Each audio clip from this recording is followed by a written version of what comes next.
नमस्कार वैद्य जी। जी नमस्कार। वैद्य जी, कब्ज भारत की राष्ट्रीय समस्या है, ऐसा कहा जाता है। तो सुबह से शाम तक हम खाते ही हैं, कुछ ना कुछ खाते ही रहते हैं। जी जी। तो कुछ हमारे दर्शकों की ये मांग थी कि आप ऐसी चीज़ें बताइए जिनको खाएंगे तो हमें कब्ज नहीं होगी, और ऐसी कुछ चीज़ें बताइए जिनको खाना अवॉइड करना चाहिए, खासकर उन लोगों को जिनको कब्ज रहती है। तो कौन कौन सी चीज़ें हैं जो हमें खानी चाहिए फलों में? जी देखिए, कब्ज जो है वो राष्ट्रीय रोग तो हमारे यहाँ है, और उसकी वजह ये है कि हम कब्ज के या पेट के प्रति बहुत ज़्यादा संवेदनशील हैं। और हमें ये सिखाया गया है कि अगर पेट खराब है तो पूरी सेहत खराब है ना। और पेट का साफ होना बहुत ज़रूरी है। खुशवंत सिंह को मैं पढ़ रहा था जी जो वो बहुत ही बुजुर्ग हो चुके थे, वो कहते थे कि किसी भी कीमत पे अपना पेट साफ रखना है। हाँ, तो पेट, ये जो वैसे कॉन्स्टिपेशन जो है, कब्जी पूरे दुनिया की समस्या है, केवल भारत की नहीं है। लेकिन हमारे यहाँ चूँकि सारा फोकस हमारा इस चीज़ पे है, पेट पे है, और हमारे आयुर्वेद में लिखा गया है कि अगर पेट आपका सही नहीं है तो आपको तरह तरह के रोग होंगे, तो हमारा फोकस वहाँ है। अब हम बात करते हैं कि कब्ज़ ना हो, तो दो बेसिक चीज़ें हैं। कब्ज़ का फंडा आप समझ लीजिए, अगर आपके शरीर में पानी की कमी है या पर्याप्त मात्रा में पानी नहीं पी रहे, एक वजह तो वो है कब्ज़ होने की। दूसरी वजह ये है कि आपके खाने में फाइबर नहीं है या बहुत कम मात्रा में आप फाइबर ले रहे हैं, तो आपको कब्ज़ होगा। वाटर एंड फाइबर, पानी और फाइबर, दो ऐसी चीज़ें हैं, अगर हमारे भोजन में इनकी कमी रहेगी तो निश्चित रूप से हमें कॉन्स्टिपेशन होगा। अब कॉन्स्टिपेशन होने की और क्या वजह हैं? जैसे आजकल आप ले रहे हैं प्रोसेस्ड फूड आता है, फ्रोजन फूड है, जो भी चीज़ पैकेट में बंद आ रही है या जिसको प्रोसेस के द्वारा उसको नया रूप दे दिया गया है, आप ये मान लीजिए उसका सेवन करने से आपको कब्ज होना ही होना है। जी। कैफीन है, जैसे हम कॉफ़ी वगैरह लेते हैं, चाय बहुत मात्रा में लेते हैं, मिल्क चॉकलेट्स हैं, रेड मीट है, जो लोग मांसाहार करते हैं उनके लिए रेड मीट।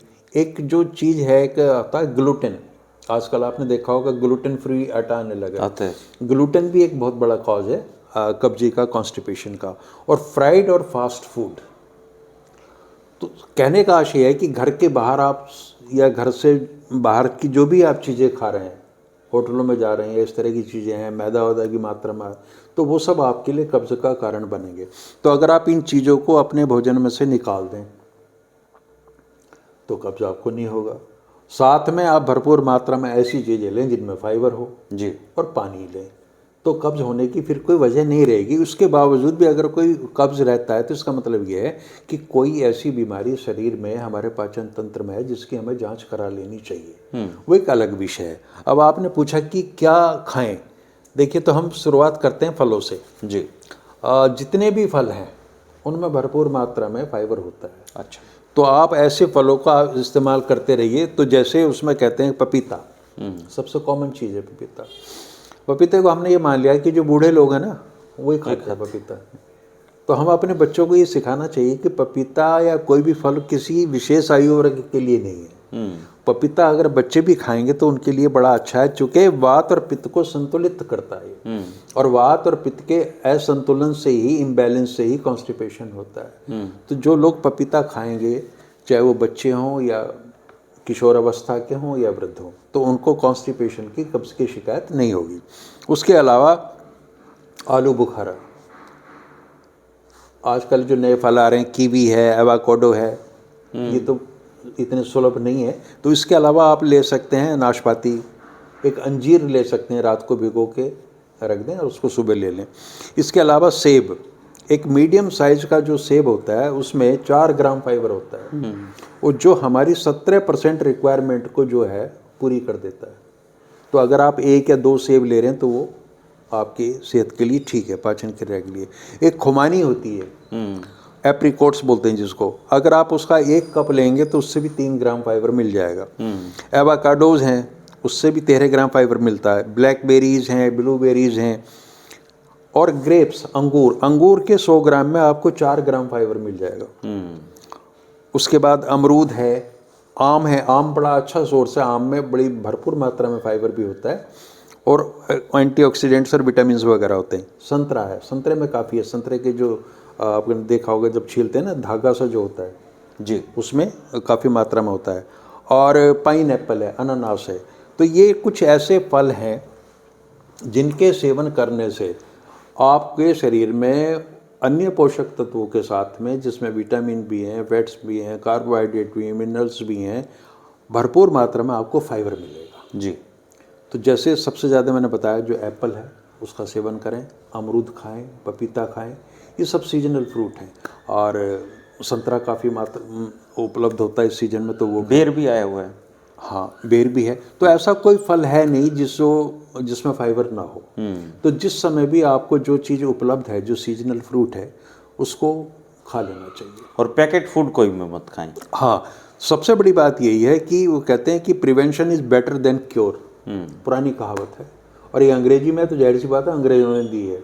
तो जो लोग ऐसे ये मान के चलते हैं अंग्रेजी सही बात करता है, तो वो इस बात पे भरोसा कर लें कि हमने कब्ज से बचना है तो भरपूर मात्रा में पानी का सेवन करें, फलों का सेवन करें, सब्जियों का ऐसा सेवन करें जिनमें फाइबर हो, ऐसा अन्न ऐसे लें जिसमें फाइबर भरपूर मात्रा में हो, जैसे चोकर का आटा है। और ये जितनी भी चीज़ें बताई हैं मैंने आपको, मिल्क चॉकलेट है, कैफ़ीन है, चाय है, और आपके प्रोसेस्ड एंड फ्राइड फूड हैं, बाज़ार की तमाम चीज़ें, इनको आप अवॉइड करें। और मेरी एक सलाह ये है कि जो हमारे दर्शक हैं वो अगर वो परिवार के मुखिया के रूप में है तो वो अपने घर में ऐसा माहौल बनाए कि ये बाहर की चीज़ें वहाँ ना आए, ना, और वो बच्चों को समझाएं। क्योंकि कॉन्स्टिपेशन इतनी बड़ी प्रॉब्लम होने जा रही है। पर्याप्त नींद ना लेने वाले को भी कब्ज रहती है जी। नहीं, वही ना जो हमारे दिमाग में, मैंने कहा कि एक चीज़ बैठी हुई है कि पेट साफ नहीं है, तो आपकी सारी जो कार्य क्षमता है उसको ये प्रभावित करता है। आपके दिमाग में आज अगर कोई एग्जीक्यूटिव है और उसका पेट सुबह साफ नहीं हुआ ठीक से, पूरे दिन वो ये सोचता रहेगा कि मेरा पेट साफ नहीं हुआ। वो तरह तरह के एफर्ट्स करेगा, उस चक्कर में वो कॉफ़ी लेगा, चाय लेगा, सिगरेट लेगा, इस उम्मीद से कि शायद इससे मेरी समस्या हल होगी, जबकि बढ़ेगी। तो हम ये हैबिचुअल कॉन्स्टिपेशन ना बन जाए, ये कोई ऐसी बीमारी ना बन जाए लाइफ लॉन्ग का आपको उसको जूझना पड़े। इसलिए बहुत ज़रूरी है कि हम अपने खाने में भरपूर मात्रा में फाइबर लें, पानी पिएं, अपने आप को हाइड्रेटेड रखें, तो फिर कब्ज़ नहीं होगा। एक और फॉर्मूला, आपने जब चिया सीड्स का वीडियो हम बना रहे थे तो वो काफ़ी लोगों ने उसको आजमाया है। मैं चाहूँगा कि हमारे दर्शक भी उसको सुन लें। 1.5 चम्मच चिया सीड्स को रात को सोते समय पानी में भिगोना है और सुबह उसके 3 हिस्से कर लेने हैं। दिन में 3 बार करके उस 1.5 चम्मच चिया सीड्स को लेना है। सूखा चिया सीड्स कभी नहीं लेना, वो गले में अटक जाता है। रात को भिगाया हुआ चिया सीड्स अगले दिन 12 घंटों के अंदर 3 बार में आपको लेना है। मुझे लगता है कॉन्स्टिपेशन, जो अगर कोई बड़ी बीमारी मेजर शरीर में नहीं है तो अकेली चिया सीड्स भी आपकी कॉन्स्टिपेशन को ख़त्म कर सकती है। ऐसी बहुत चीज़ें हैं, ऐसी सब्जियां, ऐसे जो हमारी सीरीज चल रही है फूड एज ए मेडिसन, वो उसमें दुनिया भर की चीज़ें हैं, है ना। और ऐसी क्रियाएं हैं, बहुत सारे योगासन हैं जिनसे कॉन्स्टिपेशन हल होता है। तो ऐसे बहुत सारी रेमेडीज़ हैं, लेकिन हमारा ध्यान यही होना चाहिए कि कब्ज़ हम ना होने दें, तो वो एक बेहतर स्थिति होगी। अच्छा, जिसको कब्ज है वो जांच क्या कराए? इसमें जांच कराने की कोई स्थिति नहीं है इसमें। जैसे हमने बहुत शुरू में एक वीडियो बनाया था, तब हमने बताया था कि अगर 72 घंटे में आप नॉर्मल नहीं हो पाते, नहीं जा पाते, वो वेस्टर्न स्टैंडर्ड था। कुछ लोगों ने इस पर आपत्ति भी करी थी कि 24 घंटे में या तो 2 बार जाना पड़ता है। तो टेस्ट वेस्ट की कोई ज़रूरत नहीं है जब तक कि वो कोई बहुत बड़ी समस्या बन गया हो। ऐसे हो गया कि अब कॉन्स्टिपेशन हो गया, फिर डायरिया हो गया, फिर कॉन्स्टिपेशन, फिर डायरिया, या उसमें ब्लीडिंग होने लगी, कहीं पाइल्स वाली सिचुएशन हो जाए, तो वो बहुत बाद की स्थिति है। या बहुत ज़्यादा गैसेस बन रही हैं, वो एक समस्या हो सकती है। नॉर्मल जो कब्ज है वो खूब पानी पीने से, और चाय कॉफ़ी छोड़ने से, अच्छी नींद लेने से और फाइबर वाला खाना खाने से दूर हो सकती है। बिल्कुल दूर हो सकती है। और दिमाग से ये बात निकालनी होगी कि मुझे कब्ज है। हाँ बिल्कुल। और एक बड़ी सुलभ चीज़ है, ये सब गोल आता है। ये सब गोल में भरपूर फाइबर ही है सारा का सारा।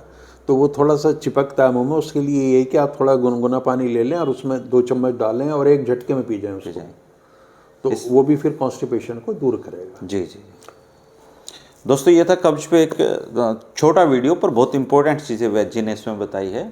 विस्तार से भी हमने इस पर चर्चा की है, वो मैं लास्ट में वीडियो स्क्रीन पे आपको दिखाई दे जाएगा।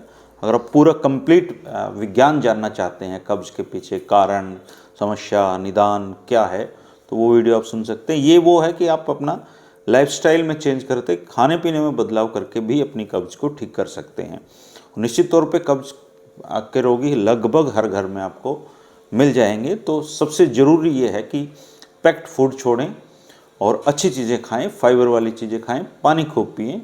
और चिंता, ऐसे भी शोध हुए हैं कि चिंता रहने से और आपकी नींद ना लेने की वजह से भी कब्ज होती हैं, तो इस तरफ भी आप जरूर ध्यान दें। और एक सलाह और है कि वो फिजिकल एक्टिविटी बहुत ज़रूरी है। हाँ। आधा घंटा आप कम से कम अपने शरीर की कुछ ओर भी दें, करें, व्यायाम हाथ पैर करें। हिलाएं, हाँ, हिलाएं। बिल्कुल। 10,000 कदम चलने की बात होती है, तो 10,000 ना चल पाए तो जब भी संभव हो आप पैदल ही चलें। पैदल ही चलें। तो फिजिकल एक्सरसाइज का भी अपने जीवन में योगदान बढ़ाएं। ऐसे ही वीडियो देखने के लिए दोस्तों आप चैनल को सब्सक्राइब कर लें अगर ना किया हो तो। मिलते रहेंगे। शुक्रिया, नमस्कार। नमस्कार।